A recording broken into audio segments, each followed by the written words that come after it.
nique la police, nique la police. Ah voilà, j'ai même pas encore ouvert ma grande bouche que vous savez déjà qui on va parler aujourd'hui, c'est évident. Mais du coup, c'est comme d'habitude, en vrai, je me rends compte que maintenant, mais je ruine toujours le suspense à chaque fois. Je le ruine chez des miniatures et un titre me tue tout seul. Mais bon. Banks.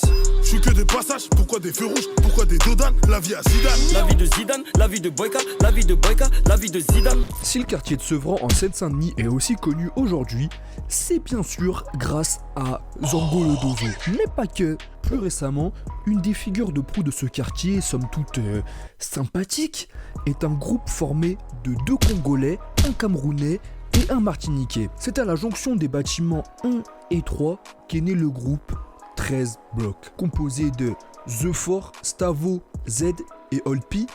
Ils ont sorti plusieurs singles et projets avant de vraiment rencontrer un petit succès. Et celui-ci est lié à l'apport considérable de Icas Boy à la prod. Grâce à sa collaboration avec le groupe Sevranais, sont nés des bangers intemporels comme Somme. J'ai fait la lessive sur le retour, la marchandise est troquée. Reste que là, quel plat qui est croqué. Charbonneur, fait belle, être boudin, tout comme des boules de femmes. Ou Vide. La bonbonne est vide, la bonbonne est vide, la bonbonne est vide. Faut venir recharger, faut venir recharger, faut venir recharger. Moi, c'est à ce moment-là que je monte dans le train, choqué par leur flow, ils sont dans le futur, leur prod incroyable. Y'a qu'à voir le morceau PDV, c'est incroyable. Pushing sous la douche, pété à la chenouf, ma petite folle ne me fait plus la bouffe, bonbonne dans sa fouf. Mais là, l'intro elle commence à s'éterniser, hein. Donc on va accélérer un petit peu. Ils enchaînent après avec 2 projets, Blow et Blow 2, sortis respectivement en 2019 et 2020, qui sont dans la lignée de ce qu'ils ont pu faire avant. Toujours aussi bon, toujours aussi fort. Et bah oui, on va pas parler de violence urbaine, émeute. Ça s'appelle criminel, saleté, méchanceté, dégueulasse, gang. Ultrap ou Triple S, on va faire une petite impasse là-dessus. Voilà, vous m'en voudrez pas. Et des morceaux comme Fuck le 17 ou Zidane peuvent être considérés comme des classiques à juste titre. Le premier, pour son énergie débordante, vraiment envie de placer une tornade de connois dans la mâchoire du daron. Et le deuxième, pour les passe-passe de fou. On est sur une connexion niveau Xavi Iniesta là, vraiment. Et en parlant de passe-passe, on peut vraiment parler de la synergie qu'il y a entre les membres du groupe. Chacun dans leur registre, chacun dans leur délire. Par exemple, Z, il a une voix bien aiguë, bien R&B. Stavo, c'est pareil, mais vraiment l'inverse de son poteau. Lui, il a la voix vraiment super grave, il a une voix à faire trembler les murs. The Four, généralement, il rappe quand même très bien, il a de très bons flows. Et Old P, il a des très bonnes mélos et il met beaucoup d'énergie dans ses textes. Ils sont tellement complémentaires que, encore aujourd'hui, pour moi, c'est impossible de vous dire quel membre je préfère. C'est pour vous dire. Ensuite, c'est à partir de 2018 que les membres commencent à apparaître en solo sur des feats avec d'autres artistes. Et à partir de 2020, le groupe ne sort plus grand chose. Les fans s'affolent, vous imaginez bien. Est-ce vraiment la fin du désormais légendaire groupe 13 blocs? Alors, spoiler, non. Non, pas du tout. Z, il a dit en interview avec Mehdi Maizi qu'ils reviendront sûrement encore meilleurs. Quelle belle journée. Donc, c'est entre les mains de Dieu maintenant. Mais en attendant ce fameux retour, je vous propose d'analyser ce qu'ils ont pu faire en solo depuis la pseudo-pause du groupe.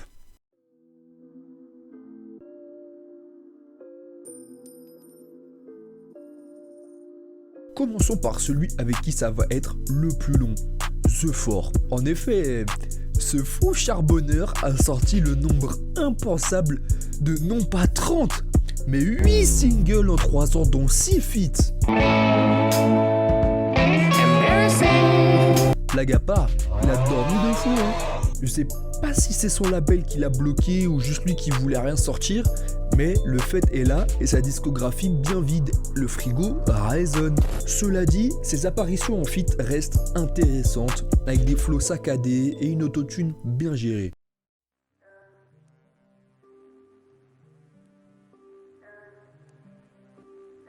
Passons à CDK, et qui est Old P, et qui est VIP sans gaulois.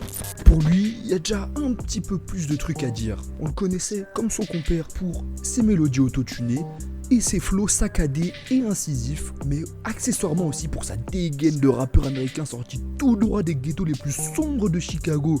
Il a sorti un tas de singles à la qualité variable. surtout en 2021. Mais il est souvent audacieux sur les prods qu'il utilise et dans ses flows, comme dans les morceaux Iggy. C'est pas un secret, depuis petit on veut le milli. Si je t'arrête sale salope, c'est que t'as le cul à Iggy. Ou 1, 2, 3. 1, 2, 3, toi te mange 3 dans le foie. 4, 5, 6, viens crosser ton gros 6. Donc je lui trouve quand même un certain talent. En vrai charbonneur, lui, entre 2020 et 2023, il a sorti pas moins de 14 singles, un album et un EP. Et justement, parlons-en. Son premier projet, il s'appelle Whhh. Déjà, il était à un H près de se prendre un procès de ouf. Son avocat, il a dû serrer le poing de zinzin dans sa poche. Mais pour parler du projet, il a mis les gros moyens, avec des feats cheatés comme Jossman, Green Montana et Hamza, là où t'es sûr de scorer quoi. En plus, à la prod, il y a des experts comme Icas Boy, encore lui, Easy Jew et Fouki, c'est royal, c'est royal. Au final, c'est ce qu'on pouvait attendre de lui, c'est-à-dire des top lines efficaces, son flow saccadé habituel, de la bonne trappe et quelques morceaux mélodiques chantés comme on a vu sur Blow 2 avec Aminata.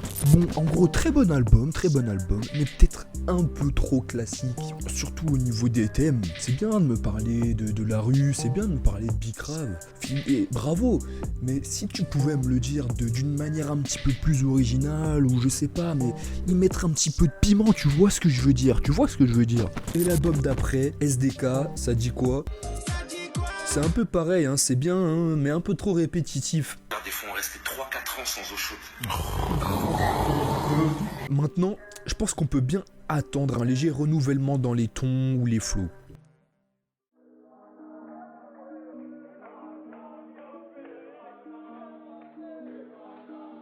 « 150 kilos à vue d'œil, dont 82 goudrons dans les poumons, des tresses bien gâtées et un survêt Kalenji. Bien sûr, on va parler de l'ogre de Sevran, Stavo. Lui, c'est un cas particulier parce qu'il a une personnalité vraiment singulière. Vous avez bien vu, rien qu'avec quelques détails, vous avez directement deviné de qui je parlais. Ça veut dire qu'il s'est créé une image de marque bien à lui qui dépasse les limites de 13 blocs. Il y a avec sa voix très spéciale, ses gimmicks, qui sont des puits à même de ouf. Hein. Merci, ça va pour les travaux. Ouais. Dire que nous, ça va prendre du temps pour qu'ils comprennent, mais ils vont comprendre. Il a sorti quelques singles depuis 2020, puis un EP, Kipsta. Comme je le disais, lui, il a plusieurs particularités par rapport aux autres membres. La plus flagrante, c'est bien sûr sa voix et ses textes. Il s'est créé un véritable univers propre à lui, qui pue la cave, hein, ça pue la cave. C'est un mot que j'ai inventé en fait. T'es ralbateur, tu cours en fait. Vu que j'ai l'épée d'Albator, tu deviens ralbateur. T'as capté ou pas? What? Avec ce délire du chantier, de la, on va dire, manutention illicite, ouais, sa manière de ne pas enjoliver la vie de cité, et même son délire de répéter les mots plein de fois là. C'est un bon projet, comme celui de Vieux Pipi, mais il est bien trop répétitif. Après, ce qui est une très bonne chose pour Stavo, c'est son relationnel. Il est connecté avec des mecs comme Freeze ou Alpha, qui sont ce que j'appelle des fausses pépites, c'est-à-dire des rappeurs que les auditeurs de rap casus vont prendre comme les gemmes cachées du rap. Genre, c'est les meilleurs rappeurs de l'histoire, mais en vrai, ils sont forts, hein. Ils sont forts, mais faut doser. Ça suffit de doser aussi. Doucement. Et ça, c'est des gens avec un succès d'estime de fou qui attirent la sympathie du public. Donc Stavo, il a tout intérêt à continuer de collaborer avec des types comme ça. Pour en revenir à lui d'ailleurs, il sort plus tard son projet TVX Travaux. C'est beaucoup moins redondant que le projet précédent. Les prods sont vraiment bien et les feats sont magistraux. Celui avec The Force, c'est un petit délice à la sauce japonaise. L'esprit Shaolin, la mentale d'un triade, la peu no Adria. Non, violent. Celui avec Alpha, bah c'est Alpha, hein. Et impliqué 140, il plie un couplet top carrière sur son feat. Je sais me placer, je sais me casser. T'es épicé, je reste pas assis. Jamais changé d'équipe, j'ai vu sourire le baveux chez Claudio, ça doit se passer. En plus de ça, Stavo essaie de nouveaux flows et se place vraiment comme une incarnation des bâtiments. Je représente les appartements qui sont dans les bâtiments. Famille nombreuse, orphelins, les femmes seules, je représente. Au final, très bon album où il tente pas mal de choses, sans jamais trahir sa DA originelle. Très bon album, il tente des choses, c'est tout ce qu'on demande.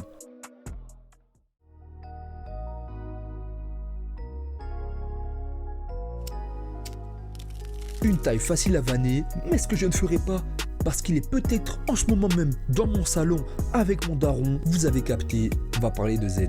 C'est pour lui qu'une carrière solo était sûrement la plus évidente. Il s'est toujours démarqué du groupe par sa voix aiguë et ça lui donnait une capacité à faire des top lines qui restent bien dans le crâne. Y'a qu'à voir Jaunet avec Booba, ça a retourné tout le monde. Je vais arrêter de jacter. 1, 2, 3 parties. Y'a des boucaves dans la part. On va devoir les attacher les tartés. C'est du coup pour ça qu'il a beaucoup été demandé en feat sur les albums de gros artistes comme justement B2O, Maes, Hamza ou Kobalade. Quant à sa carrière solo, il a sorti plusieurs singles et un petit EP 60 qui est un plutôt bon projet. Tout ce qu'on pouvait attendre de lui, il joue beaucoup avec sa voix sur de très bonnes prods. Le morceau En dessous faut-il en est un exemple.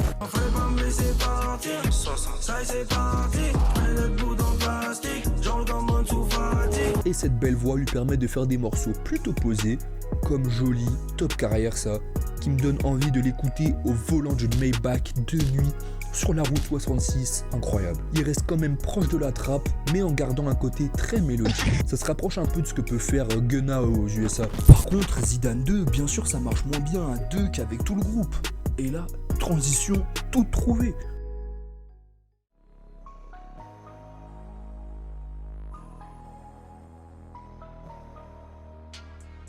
Au final, en écoutant tous ces albums, je me dis... Ah, lui en feat incroyable, hein, mais tout seul sur un album entier, c'est quand même bien long. Bah, c'est peut-être parce qu'ils forment un groupe à la base, c'est des feats perpétuels, je sais pas. Oh putain, je suis de 143. Si ça marchait aussi bien à l'époque, c'est bien parce qu'ils étaient tous ultra complémentaires.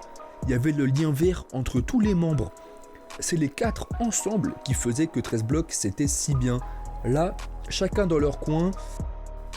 On a vite fait de finir sur un album de trap bien basique, sans saveur comme Niska ou Nino. Donc je suis assez mitigé sur les carrières solo de chacun, même si Stavo et Z s'en tirent quand même plutôt bien. Maintenant, il faudrait que The Four il arrête de rompiche et que Old Peace renouvelle un petit peu. Sinon, il va s'enfermer dans son truc et il va stagner à vie. J'espère du coup vraiment le retour du groupe. Mais pour qu'ils reviennent ensemble, il faudrait quand même qu'il y ait une raison particulière, qu'il y ait une nouvelle proposition artistique, des nouveaux flows, une nouvelle DA, vous comprenez. Mais après, je vous avoue que j'ai quand même aussi un peu peur de Z, parce qu'il fait plus de chiffres en solo que quand il était avec le groupe. Donc normalement, il n'aurait pas vraiment de raison de revenir. Il reste plus qu'à espérer que l'esprit de famille est plus important que l'appel de l'argent. Il reste plus qu'à espérer ça pour espérer un retour d'un des groupes les plus marquants de l'histoire du rap français. Bon bah, cette vidéo est terminée. J'ai trouvé un taf, du coup je vais être beaucoup moins actif que je l'étais, sachant que j'étais déjà pas énormément de base, donc ça va être très compliqué. Mais, bah, mettez des likes, abonnez-vous. Salut.